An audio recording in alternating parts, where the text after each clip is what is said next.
ప్రతి అక్షరం ప్రజల పక్షం. HR9 న్యూస్ టీవీకి స్వాగతం, సుస్వాగతం. శ్రీ సత్యసాయి జిల్లా పుట్టపర్తి మున్సిపాలిటీ పరిధిలోని 12వ వార్డ్ ఎనుమలపల్లిలో త్రాగునీటి సమస్య తలెత్తడంతో ప్రజలు మున్సిపల్ కమిషనర్ అంజనాయని ఆశ్రయించారు. మున్సిపల్ కార్యాలయంకి వెళ్లి గత నెల రోజులుగా త్రాగునీరు రావడం లేదని వినతి పత్రం అందించారు. ఈ సందర్భంగా ప్రజలు మాట్లాడుతూ ఎనుమలపల్లిలో గత కొన్ని రోజులుగా త్రాగునీరు రాకపోవడంతో చిన్నపిల్లలతో పాటు ప్రతి ఒక్కరం తీవ్ర ఇబ్బందులు పడుతున్నామని పేర్కొన్నారు. తీవ్ర నీటి ఎద్దడితో బాధపడుతున్న తాము స్థానిక వాటర్ మ్యాన్ ని అడిగితే చాలా నిర్లక్ష్యంగా సమాధానం చెప్పడం వల్ల మున్సిపల్ కమిషనర్ ని ఆశ్రయించడం జరిగిందని బాధిత ప్రజలు తెలిపారు. 12వ వార్డు బలిజీ కాలనీ గత 3 నెలలుగా వాటర్ ప్రాబ్లం ఉంది. ఆ వాటర్ ప్రాబ్లంకి మనం కంటిన్యూగా నేను ఫోన్ చేసి చెప్తున్నా కూడా రామదాస్ అతను అర్థం చేసుకోవడం. ఎప్పుడు ఫోన్ చేసినా కూడా అసభ్యకరంగా మాట్లాడేది, ఫోన్ కట్ చేసేది.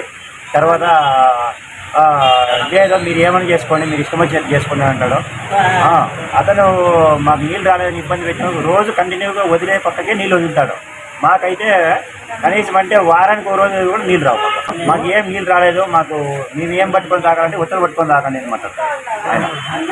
మేము మున్సిపల్ ఆఫీస్కి వచ్చినాం సార్. ఇది మున్సిపల్ ఆఫీస్కి వచ్చి మేము మున్సిపల్ కమిషనర్ సార్తో కంప్లైంట్ చేసినాము.